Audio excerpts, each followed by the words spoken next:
Good morning. Today I'll be taking up Yeats' poem, The Second Coming, for which I'll be sharing my screen with all of you.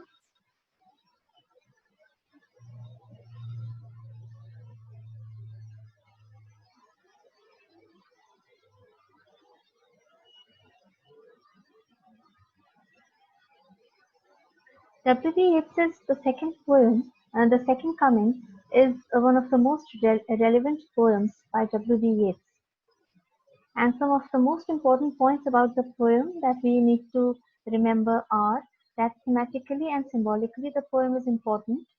The poem gives us a glimpse of Yeats's keen interest in occult and mysticism. In the poem, the poet has imagined history as a kind of movement of gyres. As one age or civilization ends, it gives way to another. The poet feels that Christianity is now going to end and a new phase of history is going to start. Now let's see what the opening lines of the poems read.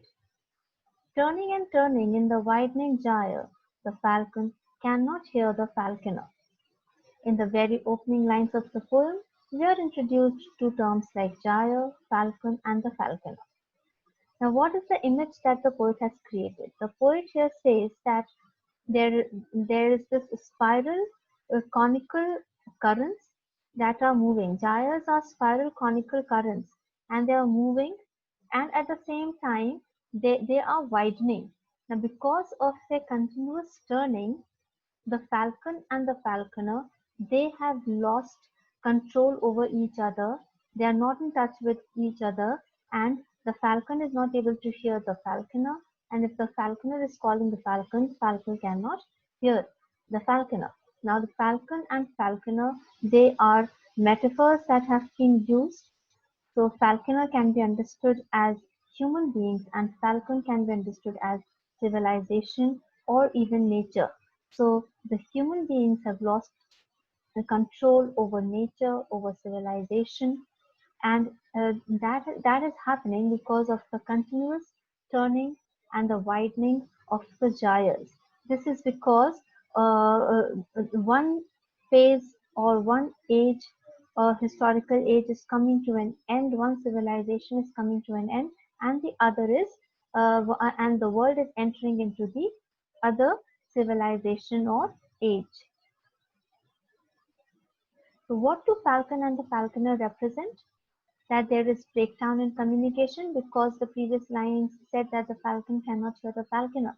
So there is loss of communication, and this has led to chaos and confusion. Connection between human beings and civilization has been severed because these are metaphors, as I have told you, falcon and falconer. It symbolizes desperation and disorientation.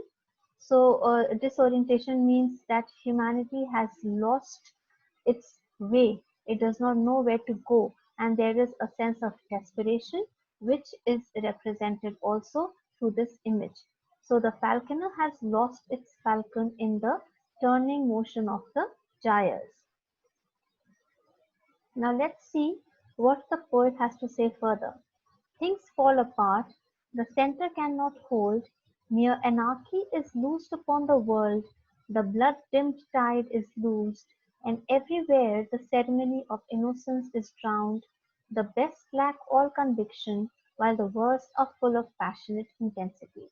Now here we can see that the poet has presented a uh, very bleak picture about the world.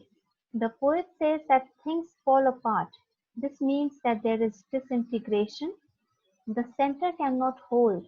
That is, the foundation is not remaining strong and the center is not able to hold, because of which there is anarchy. Anarchy here means confusion upon the whole of the world, and the blood-dimmed tide is loosed. Blood-dimmed tide is loosed here means that there is violence, there is bloodshed, everywhere there is mass death. And the ceremony of innocence is drowned. So innocence also is lost. The world is devoid of innocence now. The best lack all conviction, while the worst are full of passionate intensity. So the best people who were the strength of the world, they are now lacking faith and belief and convictions, and the worst are full of passionate intensity. Now, what is the reason behind all of this? Why is this disintegration taking place, and why is there so much of desperation and disorientation around? What is the reason behind it? So here, the poet seems to refer to the First World War. There was rapid development everywhere before the war. Expansion was taking place in areas of science and technology. So the world was advancing, but First World War proved everything wrong. So the world was living, as per the poet, the world was living in an illusion that everything is all right and that there is progress, development, and growth everywhere. But First World War proved everything wrong, and there was mass death, destruction, hatred, loss of innocence, and loss of morality. Now let's see further.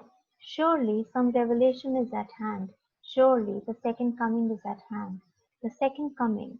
Hardly are those words out, when a vast image out of Spiritus Mundi troubles my sight, somewhere in sands of the desert. Now here, this can be taken up as the second part of the poem, and twice the poet says surely, surely, and he also repeats the second coming twice. Surely here, this word is important because it gives a bleak hope that probably there is some kind of divine intervention that is going to take place, and the poet hopes that there are some chances that the world can be rescued of this destruction. Then the poet says the second coming is at hand. Now, revelation and the second coming, these are biblical references. And the word that is most important here is the Spiritus Mundi.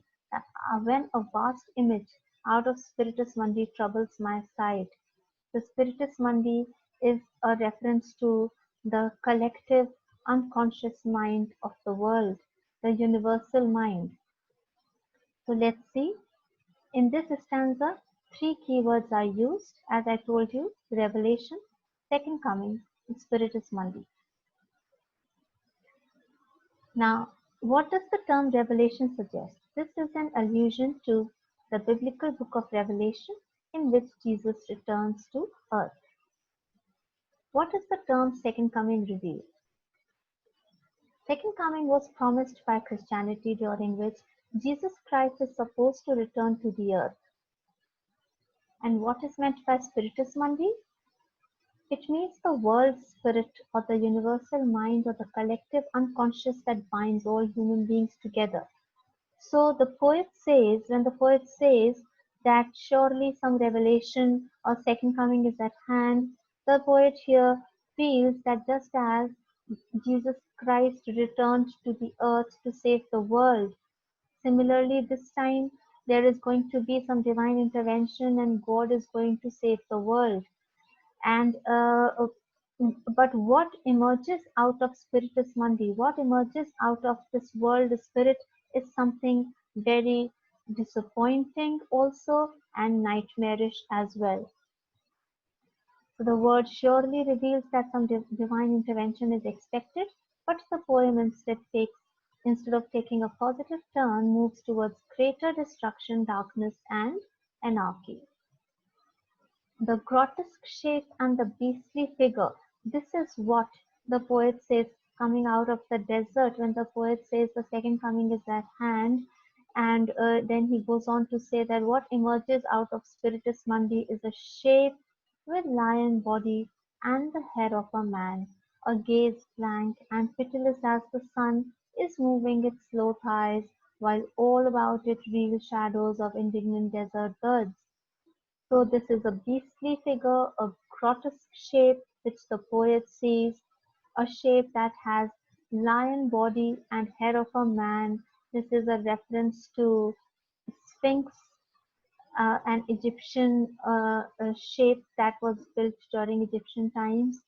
So he says that a sphinx, a sphinx-shaped figure is seen by the poet, and this figure is lacking empathy. It has a gaze blank and pitiless as the sun, so It's lacking all lacking in kindness, lacking in generosity, lacking in sympathy. So it is something which is very destructive and which is not good for the world. And it's very slowly it's moving, and about it are reeling shadows of indignant desert birds.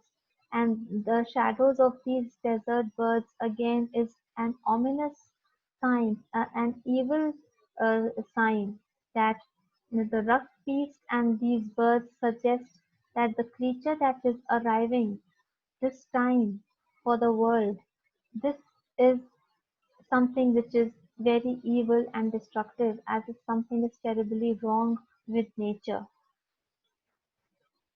And the last few lines of the poem read: "The darkness stops again, but now I know that 20 centuries of stony sleep were vexed to nightmare by a rocking cradle, and what rough beast, its hour come round at last, slouches towards Bethlehem to be born." The poet says that there is darkness again, and 20 centuries of stony sleep. 20 centuries means 2000 years after the birth of Jesus Christ. The humanity has lived a stony sleep. They are still barbaric, they are still uncivilized, and this has been proved by the First World War, as if they have not come out of that stone age. Because when Jesus Christ came, he showed light to the world. But then he says that people have woken up to a nightmare from their rocking cradle. Vexed means disturbed. So this rough beast is gradually slouching. Slouching means very slowly it's moving towards Bethlehem. Bethlehem is the birthplace of Jesus Christ. So it's about to take birth. This means what is about to take birth is a new age, the beginning of a new age of destruction and nightmare. So this way we come to the end of the poem, and what are the themes that the poem highlights? That civilization's sense of order is just an illusion. There was a bleak hope about the future of humankind, but that hope is completely shattered, and the poem is quite ambiguous. So the world had been living under this illusion that everything is orderly and they are fast pacing and advancing and progressing. But all that sense of order was shattered because of the First World War. Then this hope that something good is going to happen with the world through the words surely, the poet tries to insist, but then this hope is also completely shattered when he sees this nightmare, this rough beast that is coming towards the world, towards humanity. So with this we come to the end of this poem. Thank you so much.